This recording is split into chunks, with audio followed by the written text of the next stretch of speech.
Olá, caros educandos, boa tarde. Nessa aula de hoje, nós vamos estudar o conteúdo proposto no nosso quinto caderno de atividade. O conteúdo que a gente vai ver é troca de calor por convecção.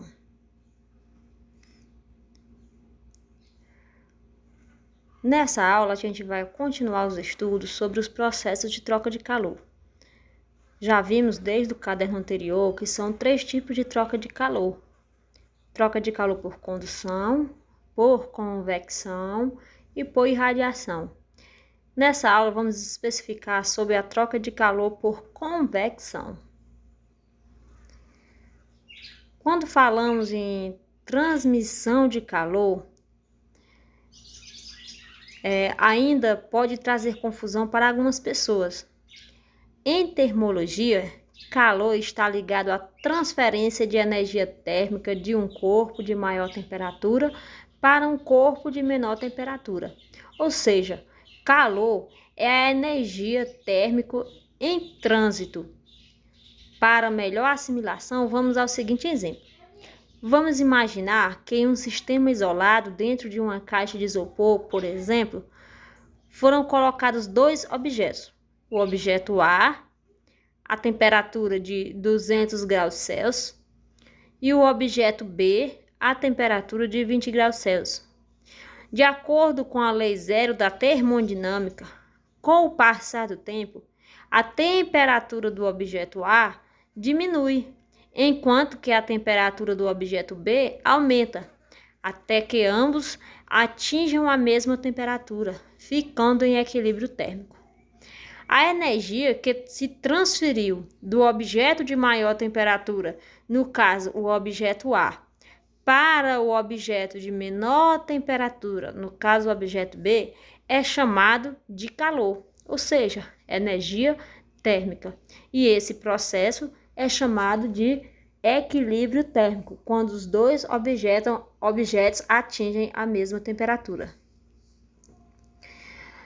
Para que ocorra troca de calor, é necessário que ele seja transferido de uma região a outra através do próprio corpo ou de um corpo para outro.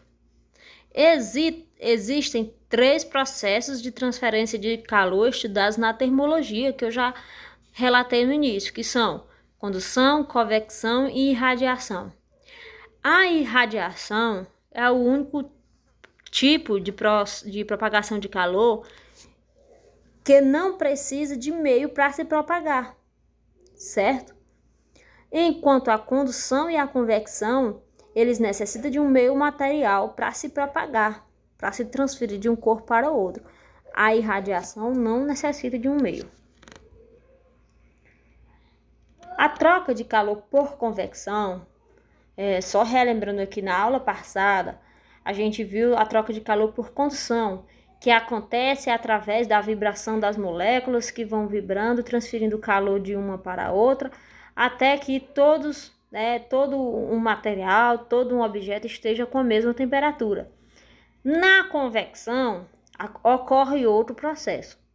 A convecção térmica é uma das formas de propagação de calor que ocorre nos líquidos e nos gases. A gente viu que a propagação de calor por condução ocorre nos materiais sólidos. A propagação de calor por convecção ocorre nos líquidos e nos gases. Ela recebe esse nome pois a transmissão de calor ocorre por meio das correntes de convecção circulares que se formam por conta da diferença de densidade entre os fluidos. Note que a densidade muda quando a temperatura varia. O exemplo a seguir descreve como ocorre a convecção. Ao colocar a água para ferver, a parte que está próxima ao fogo será a primeira a aquecer. Quando ela aquece, sofre expansão e fica menos densa que a água da superfície. Sendo assim, ela desloca-se para ficar por cima, enquanto a parte mais fria e mais densa move-se para baixo. Nesse ciclo, repete-se várias vezes e forma uma corrente de convecção que é ocasionada pela diferença entre as densidades, fazendo com que o calor seja transferido para o líquido. Então, como vocês veem na figura, o que acontece? A panela está no fogo e a parte que está mais próxima da chama, ela aquece mais rápido. Quando ela aquece, digamos que seja água, né, um líquido.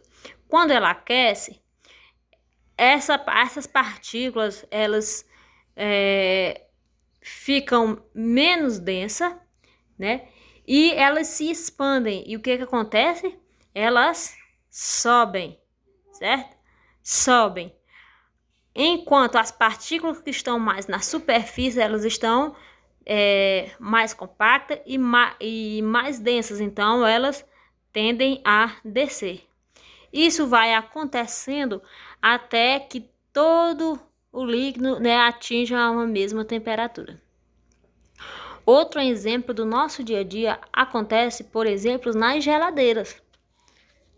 Por que os refrigeradores das geladeiras ficam na parte superior e por que não na parte inferior da geladeira? Porque o ar que está na parte de baixo da geladeira, ela está mais quente, então ela tende a subir. E o ar que está no congelador tende a descer. Assim, dessa forma, causando um equilíbrio. O congelador vai sempre estar refrigerando, né, os alimentos que estão na parte inferior da geladeira. E aquele ar que está na parte de mais baixa, ela sobe, é resfriada e novamente desce. O mesmo caso, pessoal, acontece com, por exemplo, com as centrais de ar. Por que os ar-condicionados não são colocados na parte inferior da residência, né? Na parte de baixo? Por esse mesmo motivo, por causa das correntes de convecção. Se o ar-condicionado ele fosse colocado, né, na parte de baixo, ele não iria esfriar o ambiente. Por quê? Porque o ar frio ele é mais denso, ele é mais pesado. Então ele iria continuar embaixo, né? E só a parte de baixo do ambiente, né, iria estar ali frio. O ar quente que fica mais em cima, ele não iria circular. Como o ar-condicionado é colocado na parte de cima, então há essas correntes de convecção, tornando o clima mais agradável. Então, pessoal, esse tipo de troca de calor que ocorre com correntes de convecção, ele é chamado troca de calor por convecção.